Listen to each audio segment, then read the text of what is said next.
नमस्कार, मी doctor Shubham Desale, MBBS MD medicine, Shri Sankalp multispeciality hospital Dhule इथून बोलतो आहे.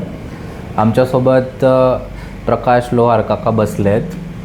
ते काही दिवसापूर्वी आपल्या हॉस्पिटलला कंप्लेंट घेऊन आले होते की त्यांचं तोंड एका साईडला जातं आहे.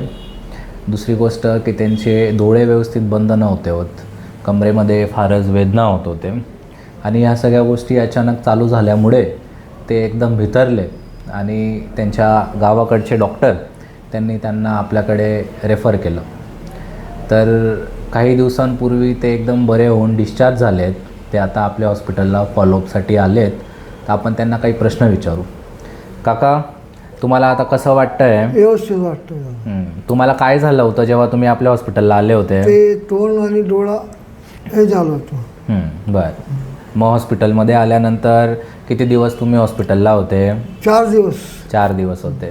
तुम्हाला हॉस्पिटलच्या डॉक्टरांबद्दल, हॉस्पिटलच्या स्टाफबद्दल काय काय वाटलं? एकदम व्यवस्थित ट्रीटमेंट झाली माझी. व्यवस्थित ट्रीटमेंट झाली. बरं.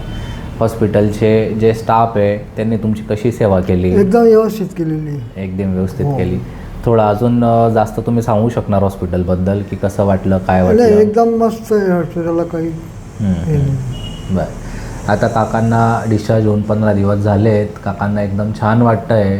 त्यांना जो आजार झाला होता त्याला आपण बेल्स पॅल्सी म्हणतो, की आपल्या चेहऱ्याजवळ एक नस असते, त्याला आपण फेशियल नर्व म्हणतो. ते फेशियल नर्वचं जर का डॅमेज झालं तर त्याला बेल्स पॅल्सी होतं. बेल्स पॅल्सी म्हणजे की तोंड व्यवस्थित बंद नाही होत, तोंडात पाणी व्यवस्थित राहत नाही, डोळे व्यवस्थित बंद होत नाही.